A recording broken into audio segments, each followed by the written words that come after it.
오늘 말씀을 준비하고 제목을 보낸 것은, 설교 제목을 보낸 것은 금요일인데, 오늘 찬양 인도하시는 집사님께서 일주일 동안 광야를 묵상하셨다고 그랬어요. 깜짝 놀랐어요. 제가 말한 적 없는데요. 그래서 하나님이 이렇게 신묘막측하게 역사하시는구나, 그런 생각을 하면서 너무나 감사했어요. 네, 우리는 더울 때도 하나님의 뜻을 구하고, 그리고 추울 때도 하나님의 뜻을 물어 그 뜻대로 살아가는 여러분 되시기를 예수님의 이름으로 부탁드립니다. 오늘 말씀은 아브라함 때에 흉년 들어서 그 다음에 그 아들의 때까지 흉년이 연장되는, 또 새로운 흉년이 들었던 그 내용의 말씀을 전하고자 합니다. 제가 잘 알아듣지 못하는 그 TV를 보면서 뉴스를 우리 남편이 늘 보기 때문에 보는데요. 그것을 보면 요새 너무나 가물어서 불이 많이 난다고 해요. 그래서 그리스에서 큰 불이 나서 우리 프랑스 그 국경 지역이 위험하다, 이런 얘기를 대충 그림을 통해서 제가 본 것 같은데요. 또 리옹하면은 많이 듣는 인물이 있잖아요. 보시는 인물이 있고, 생텍쥐베리 그 인물을 보는데요. 공항 이름도 그렇고, 또 저 벨구르 광장에 가니까 거기 동상도 있더라고요. 그래서 거기서 그 사진도 찍었는데요.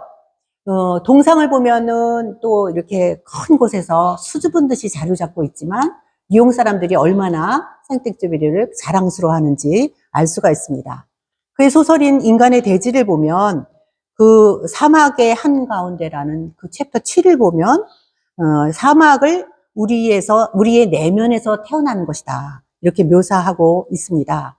환경이 사막일 때도 있지만 내면이 사막일 때가 있습니다. 그리고 견딜 수 없는 것은 아무것도 없다라고 얘기하고 있는 것을 봅니다. 사막을 본격적으로 소개하는 책자가 있는데요. 2005년에 발견된 사막을 건너는 6가지 방법이라는 책이에요. 저는 잘 모르는데 스티브 도나휴라는 사람이 쓴 거라고 합니다. 서문은 이렇게 시작됩니다. 여러분은 지금 사막을 건너는 중입니까? 산을 타고 있습니까? 이렇게 묻고 있습니다. 여러분은 지금 사막을 가시고 계십니까? 아니면 산을 타고 계십니까? 거기에서 소개하는 6가지 방법은 이렇습니다. 사막을 건널 때에 지도를 따라가지 말고 나침반을 따라가라. 오아시스를 만날 때는 쉬어가라. 모래에 갇히면 타이어에 바람을 빼라. 혼자서, 때로는 함께 여행하라. 그리고 캠프파이어에서 한 걸음 멀어지라. 허상의 국경에서 멈추지 말라. 이런 6가지의 이야기를, 그 요점을 이 책에서는 말하고 있습니다. 하나님을 믿는 분인지, 이 작가가 하나님을 믿는 분인지는 잘 모르겠지만 사막을 경험하고 쓴 글이라고 합니다. 인생의 여정에서 사업을 하다가 망하기도 하고, 결혼했다 이혼하기도 하고, 그리고 나머지 가족과의 갈등, 자녀와 갈등 같은 인생의 사막을 건넜다고 합니다. 그 경험을 토대로 쓴 그의 작품은 첫 작품인데도 베스트셀러가 되었습니다. 이 방법들이 공감이 되는 면들도 있어요. 그런데 또 꼭 그렇게 공감이 되지 않는 면도 있습니다. 왜냐하면 우리는 사막을 우리가 혼자 건너는 것이 아니라 하나님이 함께 건너주시기 때문입니다. 사막을 만나게 되었을 때 하나님은 어떻게 사막을 건너라고 말씀하실까요? 오늘 본문은 인생의 사막인 가뭄의 때를 만난 이삭의 이야기입니다. 가뭄의 때를 지혜롭게 건널 수 있는 방법을 하나님은 무엇이라고 말씀하실까요? 창세기 26장은 처음으로 이삭이 주인공이 되어서 등장하는 구절입니다. 그 전까지는 아버지 아브라함의 믿음으로 살았습니다. 그런데 25장에서 보면 아버지 아브라함은 나이가 높고 늙어서 기운이 다하여 죽어 열조에게로 돌아갔다라고 8절에서 말씀하고 있습니다. 누릴 복을 다 누린 아브라함이 떠난 후에 그 복은 아들 이삭에게로 상속되었습니다. 사실 이삭이 첫 아들이 아니잖아요. 그런데도 이삭에게 상속한 것은, 그 복이 상속되어 온 것은 이삭이 약속의 자녀이기 때문에 그렇습니다. 아브라함이 누린 복은 자신의 노력으로 얻은 것이 아니라 하나님이 부어주신 은혜이기 때문에 육신의 아들한테 상속된 것이 아니라 언약의 아들 이삭에게 상속된 것입니다. 이제는 아버지의 믿음으로 살았던 이삭이 두 아들 야곱과 에서 앞에서 아버지가 그랬던 것처럼 신앙의 모범을 보여야 할 때가 된 것입니다. 그런데 이런 중대한 시기에 좋은 일로 시작됐으면 얼마나 좋겠어요. 그런데 그 세대 교체되는 신앙의 기점에서 흉년으로 시작하게 된 것을 볼 수 있습니다. 그런데 공교롭게도 이때가 이삭의 나이가 한 75세쯤 됐다라고 보는데 아브라함도 75세가 되는 때 세겜 땅 모래 상수리나무 아래에서 나타나신 여호와께서 이 땅을 내 자손에게 주리라 라고 약속의 말씀을 주셨습니다. 그리고 그 약속의 말씀 직후에 하나님의 약속은 받았지만 자신의 선택이 하나님을 따라서 선택하는 것인가 아닌가를 시험하는 일이 벌어졌는데 그것이 바로 가뭄의 때입니다. 흉년의 때입니다. 아브라함은 하나님의 약속을 받았지만 이 기로에서 선택의 기로에서 여전히 자기가 원하던 길, 자기가 해오던 방식, 그리고 자기가 살아남을 것이라고 생각했던 그 길을 가게 됩니다. 굶어 죽을 것인가 아니면 자신의 굶주림에서 건져낼 수 있는 애굽 사람들의 손에 자신을 맡길 것인가 하는 선택의 갈림길에서 결국은 아브라함이 선택한 길은 애굽이었습니다. 하나님이 도와주실 것을 생각하지 않았습니다. 한술 더 떠서 자기 목숨을 부지하기 위해서 아내를 누이라고 속이는 일까지 꾸몄습니다. 이 일은 믿지 않는 사람도 안 하는 짓입니다.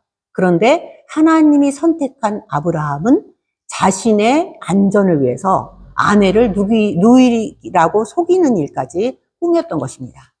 약속의 자녀 이삭이 태어나지 못할 뻔한 위기를 겪었지만 신실하신 하나님은 그럼에도 불구하고 약속을 확고하게 지키셨습니다. 이삭도 아버지의 그러한 역사를 직접 경험은 못했지만 들어서 알고 있을 것입니다.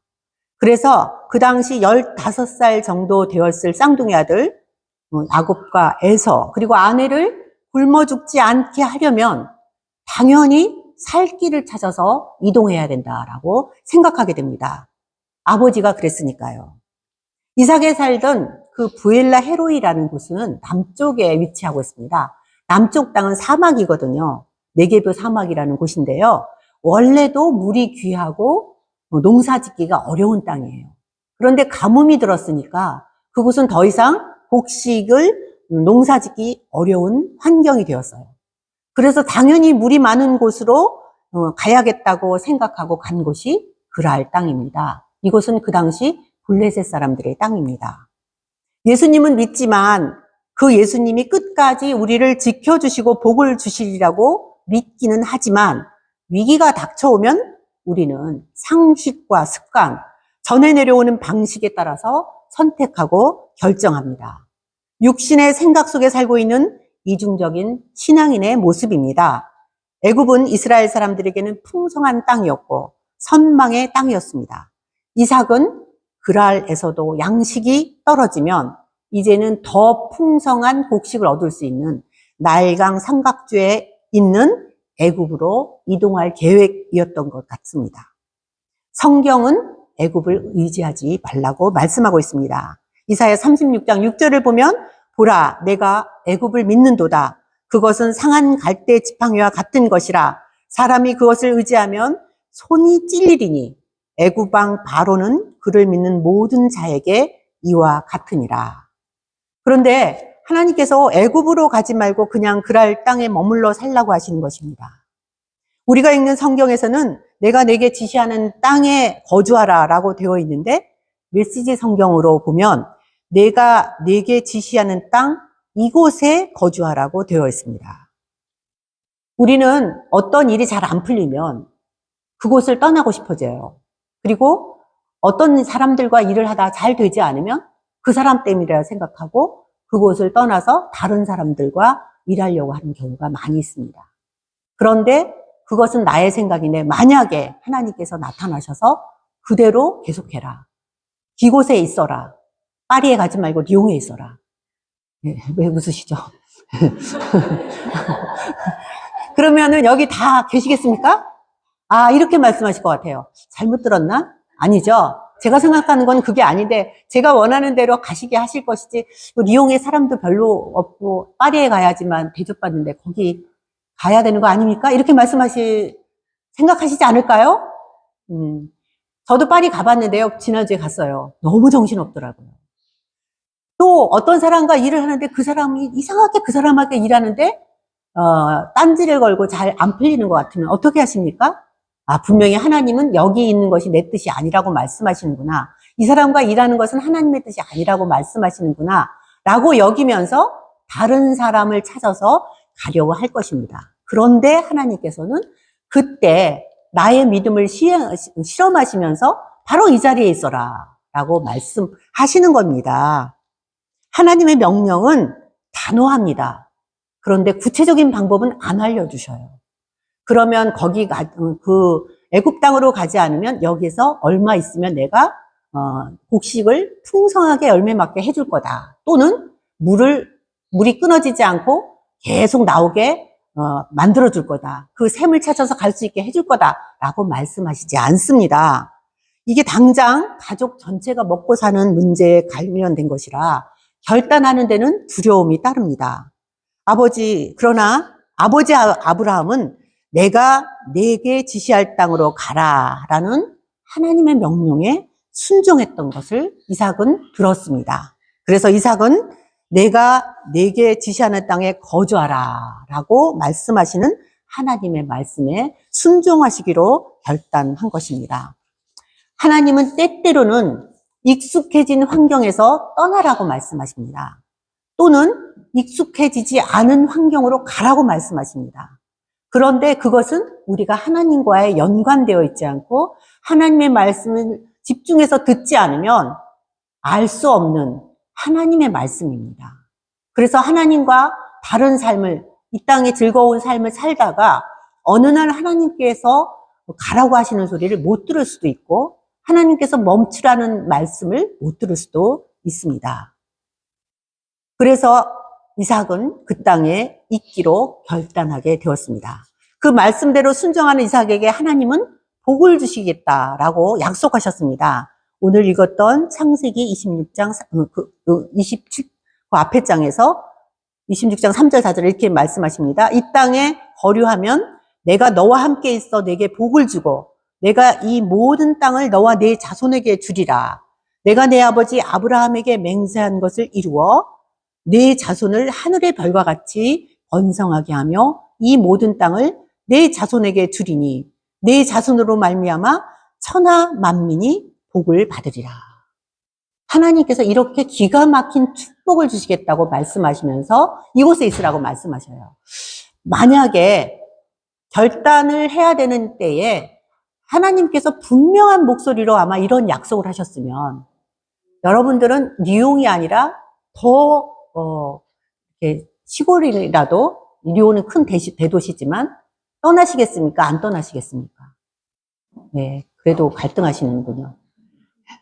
그런데 이삭은 분명히 들었습니다. 하나님이 그곳에서 남아있을 때 축복하신다는 말씀을 들었던 것입니다. 이 복을 26장 3절 4절에 보면 복 중에 최고를 하나님은 뭐라고 말씀하시냐? 하나님께서 함께 하신다라는 약속입니다. 이후에 이삭의 아들 야곱도 자신이 지은 죄 때문에 형의 복수를 피해서 바단 아람으로 도망했습니다. 불확실한 미래를 앞에 두고 불안해하는 야곱에게 여호와 하나님께서 나타나서 이렇게 말씀하십니다. 창세기 28장 15절 말씀입니다. 내가 너와 함께 있어 내가 어디를 가든지 너를 지키며 너를 이끌어 이 땅으로 돌아오게 할지라. 내가 내게 허락한 것을 다 이루기까지 너를 떠나지 아니하리라 하신지라. 자기 맘대로 하는 사람에게는 누가 나와 같이 있다는 것이 불편할 수 있습니다. 그런데 내가 어찌할 바를 알지 못하고 내 자신은 너무나 믿을 수 없고 약하다라고 생각하는 사람에게는 힘 있는 누군가가 나와 함께 한다는 것이 얼마나 큰 복인지 모릅니다. 그리고 심지어는 그 나와 함께 하시는 분이 전능하신 하나님이시고, 그리고 나를 영원히 떠나지 않으게 하시는 하나님이라는 것을 믿을 때에 그것은 내가 어디를 가든지 두려움이 없이 갈 수 있고, 어느 환경 가운데 있어도 두려움이 없는 그러한 강한 믿음을 주는 것입니다. 야곱의 아들 요셉도 마찬가지입니다. 17살의 청년 때에 형들의 질투 때문에 외국에 애굽 땅에 노예로 팔려갔으니 얼마나 억울하고 서럽고 두려웠겠습니까? 그런데 하나님은 요셉과 함께 하셨습니다. 창세기 39장 2절 3절을 보면 여호와께서 요셉과 함께 하심으로 그가 형통한 자가 되어 그의 주인 애굽 사람의 집에 있으니 그의 주인이 여호와께서 그와 함께 하심을 보며 또 여호와께서 그의 범사에 형통하게 하심을 보았더라. 하나님께서 주시는 두 번째 복은 땅을 주신다고 하셨어요. 나뿐 아니라 자손들에게 물질의 복을 넘치게 주신다고 말씀하셨습니다. 가뭄의 때에 생명을 부지하는 정도가 아니라 자손 대대로 누릴 물질의 복을 주시겠다고 하셨습니다. 물질을 쫓아서 이동하면서 전전긍긍하면서 누리는 최소한의 물질이 아닙니다. 풍성한 복이 하나님이 함께 하시는 곳이면 어느 곳에 있든지 부어주시겠다고 말씀하십니다. 그리고 세 번째 복은 자손의 복을 주신다고 말씀하셨습니다. 예, 제가 이 리용교회에 와서 보니까 하나님께서 이 리용교회를 통해서 자손의 복은 이미 풍성하게 주시는 것 같아요. 예, 요즘에 한국에서는 인구가 줄어서 많이 걱정하는데 이 리용 한인교회에 있는 어머니들은 3명이 기본인 것 같아요. 그래서 앞으로 또 자녀를 계획하시는 분들이 계시면 이곳에서 자녀의 복을 받으시는 여러분 되시면 좋겠습니다. 그렇게 하나님이 말씀하셨다고 해서 이상이 하나님이 말씀하신 대로 경건하고 거룩하게 산 것이 아니에요. 우리는 하나님의 말씀 안에 있지만 우리의 육신이 연약하기 때문에 늘 잘못을 범하고 죄를 범합니다. 아버지의 죄성이 그대로 유전되어서 자기만 살겠다고 아내를 누이라고 속이는 일을 또 반복하게 됩니다. 그럼에도 불구하고 하나님은 죄에 집중하지 않으시고 약속에 집중하셨습니다. 그 약속을 지키셨습니다. 창세기 26장 12절부터 14절 오늘 읽은 말씀입니다. 이삭이 그 땅에서 농사하여 그 해에 100배나 얻었고 여호와께서 복을 주심으로 그 사람이 창대하고 왕성하여 마침내 거부가 되어 양과 소가 떼를 이루고 종이 많으므로 분명히 가물어서 먹고 살 양식도 없는 상태에서 애굽으로 옮겨가려고 했던 사람입니다. 그럴 땅입니다. 그런데 평년장만 해도 축복인데 가뭄 속에서 100배의 수확을 거뒀습니다. 이것은 사람의 노력으로는 절대로 얻을 수 없는 수확입니다. 이것이 기적입니다. 창대하고 왕성하여 거부가 되겠다고 하니 주변 사람들 보기에 도대체 무슨 일이 있었는가 놀라서 집중하게 됩니다. 그래서 본격적으로 그 나라 사람들은 또 방해를 하는 일이 뒤에 일어나게 됩니다. 문제 해결만을 목표로 두었다면 문제가 또 일어났을 때 또 다른 문제 때문에 낙심하게 되었겠지요. 그러나 하나님이 함께 계시고 그 하나님이 함께 계심으로 형통한다는 것을 굳게 믿은 이삭은 모든 것을 양보했습니다. 마침내 하나님을 믿지 않는 그 땅 사람들도 이삭과 함께 계시는 하나님이 복을 주시는 것을 알게 되고 그리고 먼저 찾아와서 불가침 조약을 맺자고 하는 것입니다. 이삭은 물이 나오는 비옥한 땅을 찾아서 이동해서 가뭄의 때를 피해보려고 했습니다. 그것은 문제 해결을 목표로 삼는 믿음입니다. 그러나 하나님은 근본적인 삶의 목표가 재물이나 문제 해결이 아니라는 것을 보여주셨습니다. 가뭄의 때를 잘 지나갈 수 있는 힘과 능력, 지혜가 필요하지 않다고 하나님은 말씀하십니다. 그 하나님이 함께 하시기를 구하라고 말씀하십니다. 인생의 가뭄의 때가 누구에게나 찾아옵니다. 사막과 같은 물 없는 곳, 끝없이 이어지는 막막한 곳을 지날 때가 있습니다. 하나님께서 함께 계시면 사막도 건널 수 있습니다. 가뭄의 때에도 100배의 수확을 얻는 기적이 일어납니다. 문제에 집중하지 말고 문제 위에 계시는 창조주 하나님께 집중하시는 저와 여러분 되시기를 예수님의 이름으로 부탁드립니다. 기도하시겠습니다. 참 좋으신 하나님 아버지, 우리에게 원치 않은 가뭄의 때